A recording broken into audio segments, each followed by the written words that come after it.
এখানে আমি টক দই দিয়ে এই লেগ পিসগুলোকে 6 ঘন্টা মাখিয়ে রেখেছিলাম। একটু শুকনো লঙ্কার গুঁড়ো দিয়েছি আর দিয়েছি টক দই দিয়েছি 150-200 গ্রাম আর একটু চিনি মাখিয়ে রেখেছিলাম।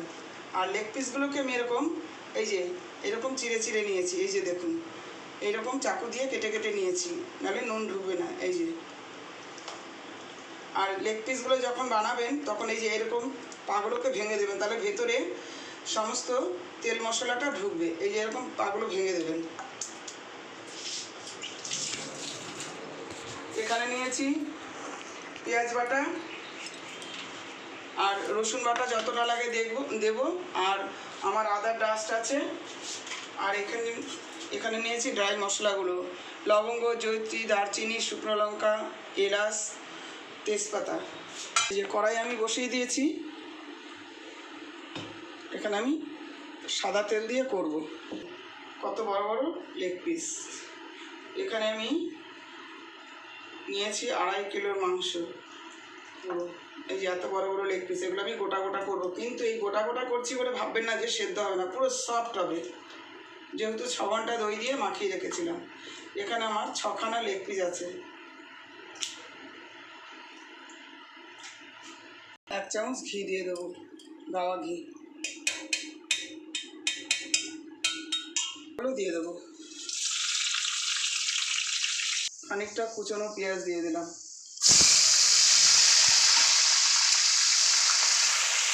এখানে আমি 1 চামচ চিনি দিয়ে দিলাম।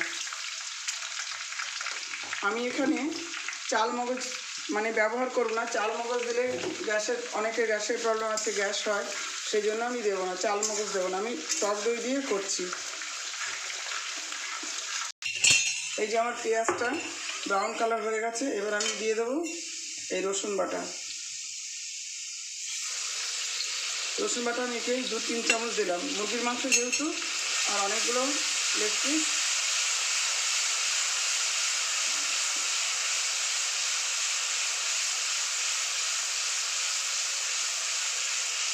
পাউডার, কেননা আদা আনলে ঠিক মতন থাকে না, কেন অনেক সময় নষ্ট হয়ে যায়, এই জন্য আমি শীতকালে আদার ডাস্ট করে রাখি।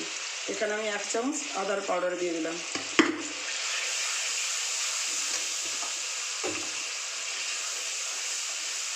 আর দিয়ে দিলাম এখানে পেঁয়াজ বাটা। এখানে 200-250 গ্রাম পেঁয়াজ বাটা আছে।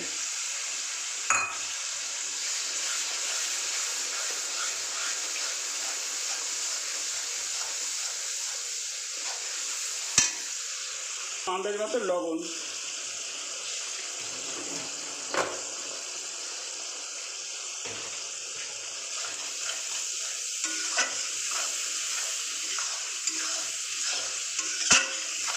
এখানে দিয়ে দিলাম আমি লঙ্কার গুঁড়ো।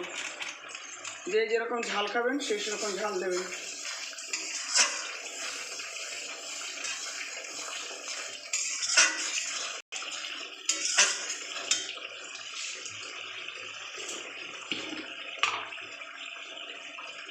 এখানে দিলাম এখন সামান্য হলুদ, পরে আমি হলুদ দেব।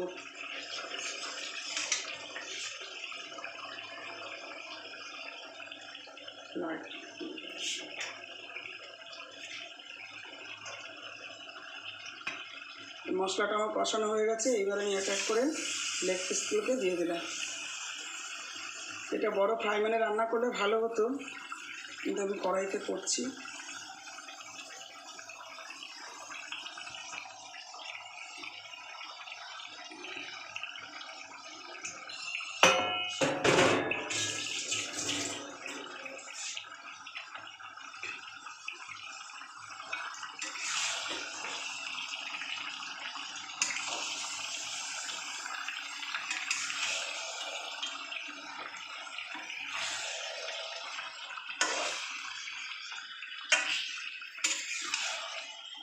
এই লেগ পিস কষা করব আর দেরাদুন রাইসের ভাত করব।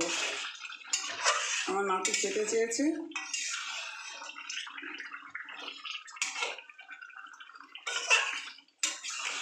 এখানে আমি জল ব্যবহার করব না, এটা পুরো ভাপে ভাপে সেদ্ধ হবে।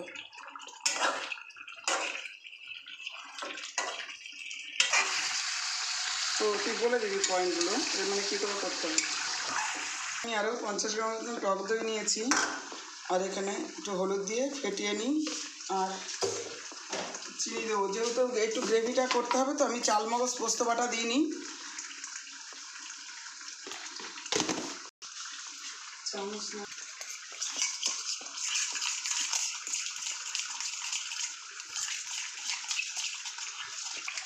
চামচের থেকে হাত দিয়ে কাটাতে ভালো হয়।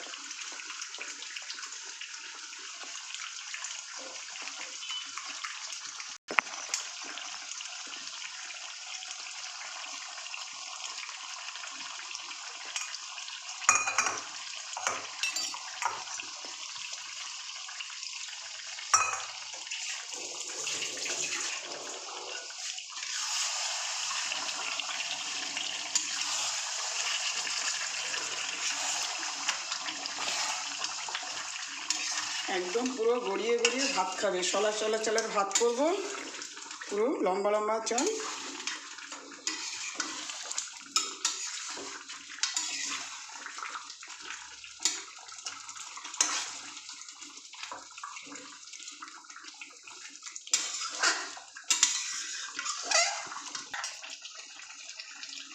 এখানে আমি 1 চামচ 1/2 চামচ রেড চিলি পাউডার দিয়ে দিলাম।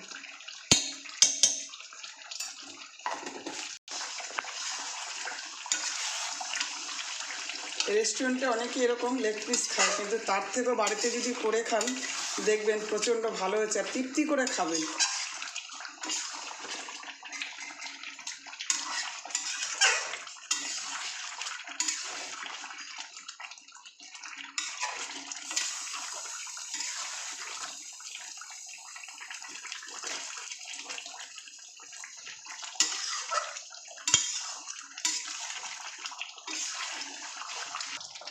এখানে আমি একটু লেবু রস দিয়ে দিলাম। লেবু রস দিলে হয় কি, মুরগির মাংসের যেটা আষ্টে গন্ধ সেটা কিন্তু থাকবে না। অনেকে দেখবেন খাওয়ার পরে মুখটা আষ্টে গন্ধ আসে, সেই গন্ধটা একেবারেই আসবে না। একটা পাতি লেবু রস পুরো দিয়ে দিলাম।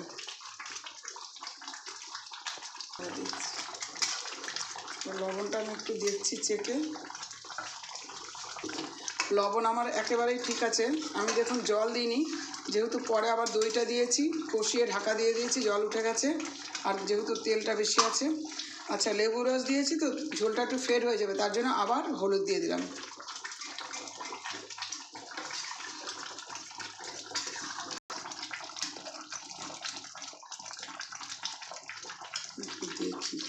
দিয়ে দিলাম, আর একটু হবে, তারপর আমি গরম মশলা দিয়ে নামিয়ে দেবো। হয়ে গেছে, এবার আমি গ্যাসটা ফ্লেমটাকে অফ করে দিলাম। এবার আমি এখানে দেবো 1/2 চামচ গোলমরিচের গুঁড়ো, ব্ল্যাক পেপার, আর দিয়ে দিলাম দিয়ে দিলাম গরম মশলা 1 চামচ, ছোটো চামচের 1 চামচ।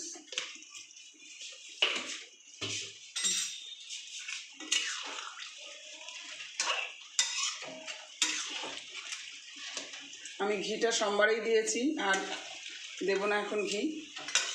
এই দেখুন চিকেনটা আমার পুরো তেল কষা হয়েছে, এবং আমি কিন্তু জল দিইনি। যদি মনে করেন আপনারা একটু জল দেবেন দিতে পারেন, কোনো অসুবিধা নেই, কিন্তু পেঁয়াজের জল টল তো ওঠে আর দিতে হয় না, ঢাকা দিলে জল এমনিই বেরিয়ে যায়। আমার চিকেনটা খুব ভালো সেদ্ধ হয়ে গেছে, এই দেখুন এই যে খুলে আসছে।